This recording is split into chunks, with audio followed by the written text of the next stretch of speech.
Governo libera 1 bilhão e 700 milhões de reais em emendas em dia de votações. STF condena Fernando Collor de Mello a 8 anos e 10 meses de prisão. E você vai ver também. Prazo para declarar imposto de renda termina hoje. Quem não acertar as contas com o leão pode ser multado. Desemprego fica em 8,5% em abril e atinge mais de 9 milhões de pessoas. Após a ação com drones em Moscou, Rússia relata novos ataques em 3 regiões do país. Autoridades dos Estados Unidos divulgam imagens do resgate de um urso negro que estava preso dentro de um carro. Agora no Jornal das 18h30. Olá, boa noite. São 18 horas e 33 minutos pelo horário de Brasília. Boa noite. Você acompanha agora as principais notícias do Brasil e do mundo desta quarta-feira. E o governo liberou o total de 1 bilhão e 700 milhões de reais em emendas parlamentares hoje, a maior quantia liberada em um único dia, em meio ao risco de o presidente Lula sofrer a maior derrota no Congresso neste mandato. Até a última segunda-feira, o governo tinha liberado 3 bilhões de reais e 700 milhões em emendas. Já em relação ao fim da semana passada, houve uma liberação de 100 milhões de reais para a bancada do PT na Câmara.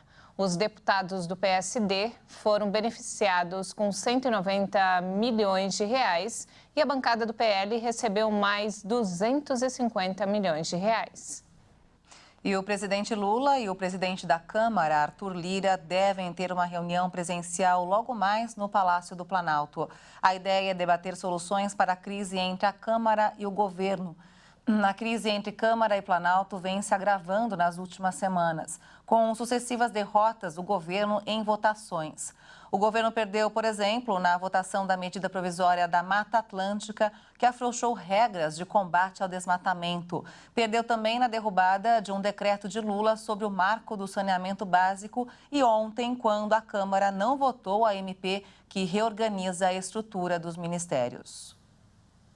E olha só, o Supremo Tribunal Federal decidiu hoje condenar o ex-senador Fernando Collor de Mello pelos crimes de corrupção passiva e lavagem de dinheiro a pena de 8 anos e 10 meses de prisão. Em relação ao crime de associação criminosa, alvo de divergência entre os ministros, o STF reconheceu a hipótese mais branda, considerando que já se esgotou o prazo para punir o delito. O relator do caso, ministro Edson Fachin, propôs que Collor fosse condenado a 33 anos de prisão, mas os demais ministros votaram por penas menores. A taxa de desemprego no Brasil ficou estável em abril e fechou o trimestre em 8,5%. Esse é o menor índice para o período desde 2015.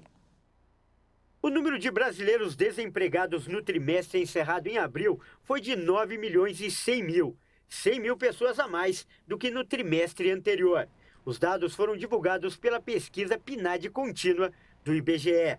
O Instituto classificou o cenário como de estabilidade. A taxa de desemprego no país ficou em 8,5% no trimestre. E esse é o menor índice desde abril de 2015, quando ficou em 8,1%. Na comparação com o mesmo período em 2022, houve queda de 2 pontos percentuais. Os resultados da PNAD contínua para abril também mostraram que o número de empregados sem carteira assinada no setor privado recuou 2,9% em relação ao trimestre terminado em janeiro, ficando em 12 milhões e 700 mil. O contingente de trabalhadores domésticos também recuou, diminuiu 3,2% e chegou a 5 milhões e 700 mil pessoas. O rendimento médio também ficou estável. Em média, um trabalhador do país ganhou R$ 2.891 no trimestre, mas na comparação anual houve um aumento de 7,5%. Em meio à pandemia, em 2021, apenas 4 de 10 crianças estavam alfabetizadas no ensino fundamental. O índice foi divulgado hoje a partir de uma nova metodologia do Ministério da Educação. Apenas 56,4% das crianças brasileiras não estavam alfabetizadas, de acordo com o órgão. A pesquisa Alfabetiza Brasil foi apresentada pelo Instituto do Ministério da Educação, o INEP. O governo federal ainda não havia declarado um padrão de alfabetização infantil no país.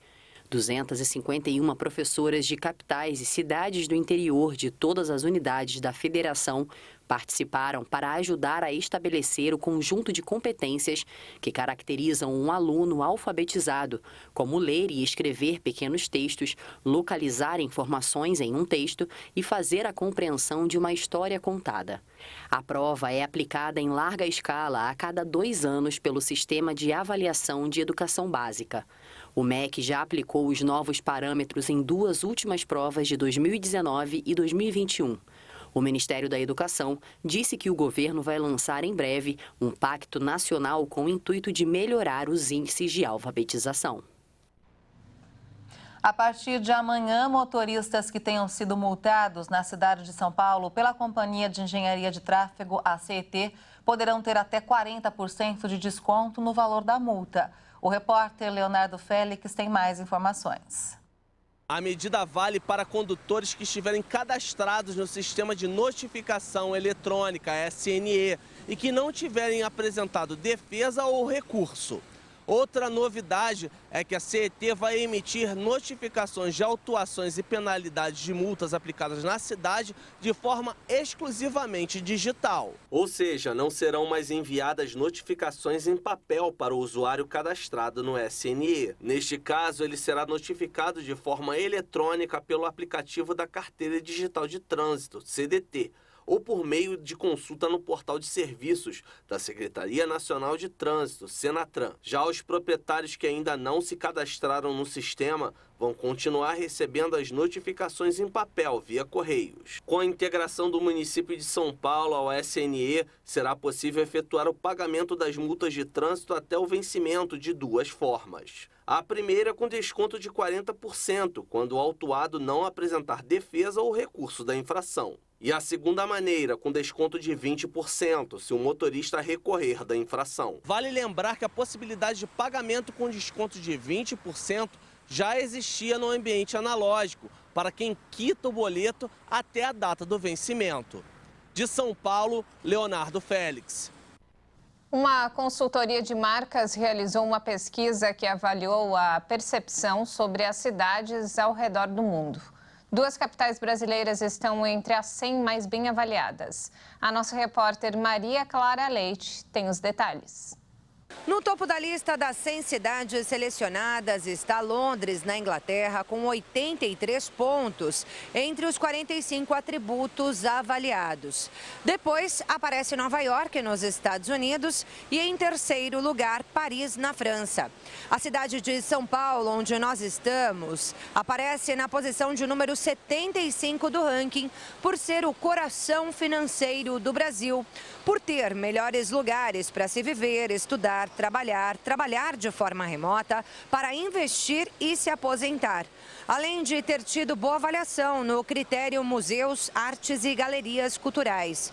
Mas a capital paulista perdeu pontos nos quesitos ligados a grandes universidades mundiais e também na segurança pública. Assim como ocorreu com o Rio de Janeiro, que se destaca em outros critérios e, por isso, aparece acima de São Paulo no ranking, na posição de número 69. Segundo o estudo, a cidade carioca tem uma boa classificação em atributos como vida noturna, restaurantes e estilo de vida, mas teve notas baixas em educação, ciência, tecnologia e segurança. A pesquisa foi realizada em cidades de 20 países pela empresa Brand Finance, que é uma consultoria especializada em avaliação de marcas. E veja a seguir, após a ação com drones em Moscou, Rússia relata novos ataques em 3 regiões do país. E ainda, autoridades dos Estados Unidos divulgam imagens do resgate de um urso negro que estava preso dentro de um carro. Nós voltamos em instantes. Até já!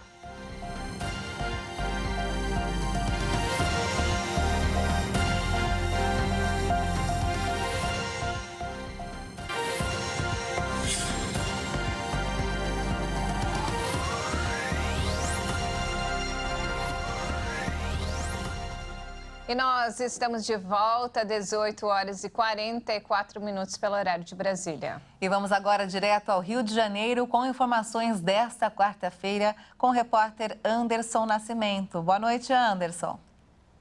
Boa noite, Maria Alice e Juliana. Um homem morre depois de ser atropelado em um posto de gasolina. O caso aconteceu em Realengo, na zona oeste do Rio, no último final de semana. A vítima, Marcos Vinícius Maciel, de 28 anos, estava no local com os amigos quando um veículo em alta velocidade invadiu o estabelecimento. O carro acertou uma bomba de combustíveis, outro veículo e 2 pessoas. O segundo ferido não precisou ser levado ao hospital. Segundo investigações, o motorista do automóvel é Reinaldo da Silva Fernandes, que já tem passagem pela polícia por sequestro e usa tornozeleira eletrônica. Ele prestou depoimento e afirmou ter perdido o controle do carro. O outro homem que estava no veículo também tem passagem por porte de drogas. Os dois vão responder por homicídio culposo de trânsito com aumento de pena por terem deixado o local sem prestar socorro. E 2 lutadores de jiu-jitsu desapareceram no Recreio dos Bandeirantes, na zona oeste do Rio. Matheus Faria dos Santos, de 25 anos, e Vinícius Leone, de 20 anos, estão desaparecidos há 8 dias. Câmeras de segurança do prédio que Matheus mora na comunidade do Terreirão registraram a última vez que o lutador foi visto pela família conversando com um tio e um técnico de informática. Em seguida, ele deixa o condomínio e não volta mais. Matheus é professor de Vinícius e os familiares acreditam que eles estavam juntos quando sumiram. O caso está sendo investigado pela Delegacia de Descoberta de Paradeiros. Eu fico por aqui e amanhã eu retorno com mais notícias do Rio. Anderson, muito obrigado pelas informações. Uma ótima noite para você. E olha só, os pagamentos digitais per capita dobraram desde 2019. O movimento foi impulsionado por inovações regulatórias e pelo lançamento do Pix em novembro de 2020. Foram registradas 453 transações contra 223 anos antes. Os dados são do relatório de economia bancária divulgado hoje pelo Banco Central. A instituição destaca que o uso de meios digitais para fins de transações financeiras cresceu de forma acelerada na última década. E vamos agora ao mercado financeiro. O dólar fechou em alta nesta quarta-feira, em dia de maior aversão a risco em nível global, após dados econômicos indicarem desaceleração da economia chinesa. Além disso, os investidores continuaram monitorando as negociações sobre o aumento do teto da dívida nos Estados Unidos. Aqui no Brasil, a notícia de que o país teve uma taxa de desemprego de 8,5% entre fevereiro e abril também impactou o mercado. A moeda norte-americana avançou 0,61% e encerrou o dia cotada a R$ 5,04 na venda. Termina hoje o prazo para declarar o imposto de renda. Até agora, mais de 37 milhões de declarações já foram entregues. Mas, claro, muita gente deixou para a última hora.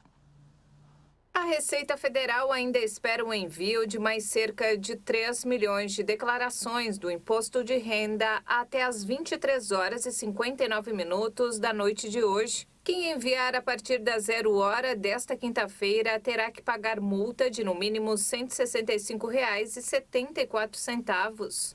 O valor pode chegar a 20% do imposto devido, podendo até ter o CPF bloqueado e ser processado por sonegação de impostos. A expectativa do governo é de receber cerca de 39 milhões de declarações. Vale lembrar que a recomendação dos especialistas é que o contribuinte entregue a declaração dentro do prazo, mesmo que ela esteja incompleta, e corrija depois para evitar a multa. E quem já declarou e está nos grupos prioritários vai receber hoje o valor da restituição. Mais de 4 milhões de contribuintes devem receber 7,5 bilhões de reais, o maior valor já pago na história em um único lote. E nos destaques internacionais, a quarta-feira registrou mais um capítulo da guerra de drones que marca o deslocamento do conflito de Kiev para Moscou. Desta vez, as refinarias russas foram alvos dos ataques. As duas refinarias de petróleo atingidas pelos drones ficam a poucos quilômetros dos maiores terminais de exportação de petróleo da Rússia. O ataque à refinaria Fisk, na região de Krasnodar, chegou inclusive a causar um incêndio que foi posteriormente extinto. No campo diplomático, a guerra de narrativas continua. A Rússia acusa a Ucrânia, que não assume a autoria do lançamento. Mas é importante lembrar que Kiev quase nunca assume publicamente a responsabilidade por ataques em território russo ou controlado por russos. A refinaria Fisk fica a 80 quilômetros a leste do porto na região do Mar Negro, que é um dos mais importantes portais de exportação de petróleo da Rússia. A planta pode processar cerca de 44 milhões de barris de petróleo por ano. O outro drone caiu na refinaria de Lisk, que fica a cerca de 64 quilômetros a leste de Novorossiysk. E segundo o site da refinaria, suas 5 unidades de processamento têm capacidade combinada de 3 milhões de toneladas por ano. Essa não é a primeira vez que refinarias russas entram na mira dos bombardeios. Todo o país tem sido frequentemente atacado com a ajuda dessa tecnologia desde o início do conflito, que o Kremlin costuma chamar de Operação Militar Especial na Ucrânia, em fevereiro de 2022. E olha só, um grupo de especialistas em inteligência artificial assinou um comunicado conjunto alertando que o mundo deve priorizar esforços para reduzir o risco de extinção da humanidade gerado pela inteligência artificial. Entre os especialistas estão os chefes de empresas importantes no setor, como a Google DeepMind e a OpenAI, que lançou o ChatGPT. No comunicado, os principais líderes de tecnologia, especialistas e professores comparam os riscos da tecnologia a pandemias e guerra nuclear e afirmam que a inteligência artificial pode ser usada para criar novas armas químicas e provocar a desinformação, o que pode desestabilizar a sociedade. O grupo alertou ainda que a tecnologia pode representar uma ameaça mais urgente para a humanidade do que a mudança climática. O bilionário Elon Musk e um grupo de especialistas em inteligência artificial e executivos do setor já haviam alertado sobre os riscos potenciais para a sociedade. A carta foi publicada pelo Centro de Segurança de Inteligência Artificial, uma organização sem fins lucrativos com o objetivo de abrir a discussão sobre os riscos mais graves da inteligência artificial avançada. E olha só, o dia 31 de maio é dedicado à conscientização sobre os riscos que o hábito de fumar traz para a saúde. O Dia Mundial Sem Tabaco, promovido pela Organização Mundial da Saúde, visa o combate do consumo de cigarros, tabaco sem fumaça e dispositivos eletrônicos. A cada ano, mais de 8 milhões de pessoas morrem devido aos impactos da indústria do tabaco, segundo a Organização Mundial da Saúde. Para quem decide parar de fumar, os sintomas da abstinência da nicotina estão entre os principais desafios. No entanto, as reações que podem incluir irritabilidade, dor de cabeça e alterações do sono são passageiras e tendem a desaparecer em algumas semanas. O tabagismo faz parte da classificação internacional de doenças como uma doença crônica. Por isso, quem fuma está sujeito às recaídas, o que não deve ser entendido como motivo para não se tentar parar de fumar. A agência da ONU expressou preocupação com o fato de que cada vez mais empresas de tabaco se estabelecem em países africanos, onde as plantações de tabaco aumentaram 15% desde 2005. Chegou a hora de falar de futebol. E o Leonardo Félix fala da quarta-feira repleta de jogos decisivos da Copa do Brasil. Boa noite, Léo. Boa noite, Leonardo. Boa noite, Maria Alice e Juliana. Boa noite a todos que nos assistem aqui no Jornal das 18h30. Os jogos de volta das oitavas de final da Copa do Brasil começam nesta quarta-feira, com 6 confrontos que definem vagas para a próxima fase. O Palmeiras venceu o Fortaleza por 3-0 no Allianz Parque e pode perder por 2 gols de diferença para se classificar. No duelo entre Santos e Bahia, o primeiro jogo terminou sem gols, 0-0 na Vila Belmiro.